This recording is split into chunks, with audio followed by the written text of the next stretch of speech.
Dober dan. Kot je znano, se epidemiološka slika v Sloveniji relativno naglo slabša. Temu primerno se slabša tudi situacija v našem kliničnem centru. Kot je znano, smo pričeli z fazo 3, kar je bilo nujno glede na število hospitaliziranih pacientov. Kot veste, imamo v tem trenutku hospitaliziranih okrog 70 pacientov, ki se zdravijo zaradi akutnega COVID-19 obolenja in pa več kot 20 pacientov, ki se zdravijo v intenzivni terapiji. V fazi 3 smo aktivirali ne samo stavbo druge etaže ginekološke klinike, ampak tudi že prvo etažo ginekološke klinike in pa tudi stavbo oddelka za infekcijske bolezni, kjer deluje tudi COVID ambulanta. Ob tem se nevarno bližamo limitu, kar se tiče zasedenosti postelj za intenzivno terapijo, ki jih imamo v tem trenutku na voljo 24, tako da smo primorani večati kapacitete z dodatnimi v končni fazi 16 posteljami, ki pa bodo zasedene konsekventno postopoma, kakršen bo pač prirast pacientov. Seveda se zaradi tega soočamo z zelo velikimi kadrovskimi problemi. Še enkrat bi želel poudariti, da smo imeli pred COVID krizo v naši ustanovi zaposlenih samo 11 zdravnikov, ki so bili specializirani za intenzivno zdravljenje pacientov, bodisi kirurških, bodisi internističnih, na 27 bolniških posteljah. Sedaj pa načrtujemo dodatnih 40 postelj, je pa popolnoma jasno, da nimamo niti zdravniškega kadra, niti kadra zdravstvene nege, kar je izjemno pereče. Skratka, vsi, ki delajo v intenzivni terapiji, tako zdravniki, še posebej pa medicinske sestre ali pa oboje enako, so enormno obremenjeni in zato jim v tem trenutku izrekamo vso pohvalo in zahvalo. V tem trenutku lahko rečem, da je na COVID delovišča prerazporejenih več kot 200 zdravstvenih delavcev, hkrati pa imamo velike težave zaradi izostankov zdravstvenega osebja, zaradi bodisi okužbe, bodisi karantenskih odločb. Zaradi teh razlogov je v tem trenutku odsotnih 150 uslužbencev naše bolnišnice. Dodaten problem, velik problem pa predstavlja tudi vse večji izostanek zaradi bolniškega staleža, kar kaže na izgorevanje zdravstvenih delavcev, tako zdravnikov, medicinskih sester kot ostali. Tudi tukaj je ta številka blizu 150. Poročam lahko tudi o tem, da smo sprejeli odločitev o 4. fazi pandemskega načrta, kar zajema aktivacijo oddelka za pljučne bolezni. Tukaj bo 4. stavba, kjer bodo nameščeni COVID pacienti in tam bo prostora za dodatnih 50 bolnikov.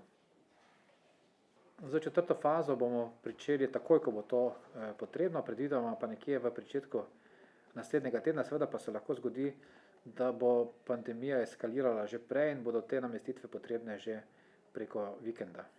Lahko si predstavljate, da zaradi prerazporeditve kadra, še posebej kompetentnega kadra, enostavno ni bilo mogoče dela organizirati na način, kot je bilo to pred epidemijo. Odpadajo številni zdravstveni programi, posebej elektivni programi, ambulantne storitve, pa tudi elektivne operacije.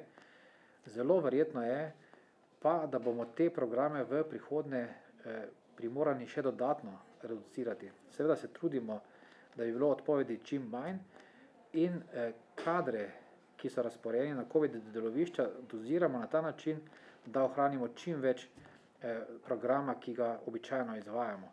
Lahko rečem, da v naši bolnišnici je poprečno zasedenih približno 1000 bolniških postelj, v tem trenutku pa je še vedno 500 postelj zasedenih, več kot 500 postelj zasedenih z ne-COVID bolniki, ki so pa v glavnem zelo težki, pravzaprav najtežji bolniki, ki ne morejo v tem trenutku zdravljenja opravljati na način brez bolnišnice. V delo UKC Maribor se na srečo vključujejo številni zunanji sodelavci, da tako rečem. Tu mislim predvsem študente, tako študente medicine kot študente zdravstvene nege, teh je več kot 100. Ob tem pa so pripravljenost pokazali tudi koncesionarji, v tem trenutku 10 koncesionarjev, ki se bodo postopoma vključili v naše delo, pa tudi medicinske sestre, ki delujejo v ustanovah izven naše bolnišnice oziroma izven našega kliničnega centra. Vsake pomoči smo zelo veseli in je nujno potrebna. V naši ustanovi smo seveda ves čas v kontaktu z strokovnjaki iz vse Slovenije, tako z kliničnim centrom v Ljubljani, kako tudi z svetovalno skupino vlade. Ne vemo pravzaprav natančno, kako visok bo drugi val, ampak ocenjujemo po zdajšnjih projekcijah iz današnjega dne in včerajšnjega dne, da bo najverjetneje potreba po hospitalizaciji pacientov z COVID obolenjem več kot 1000, morda več kot 1500 in da bo potrebnih več kot 200 intenzivnih postelj. To predstavlja resnično ogromen problem za celoten slovenski prostor, ampak v tem trenutku se situacija, kar se tiče organizacije, izboljšuje. Na nivoju vlade so bile v zadnjih dneh sprejete številne odločitve, ki jih pozdravljamo, tako kar se tiče organizacije dela, distribucije in logistike, kar se tiče distribucije pacientov po ustanovah, rekrutacije specializantov v matičnih ustanovah.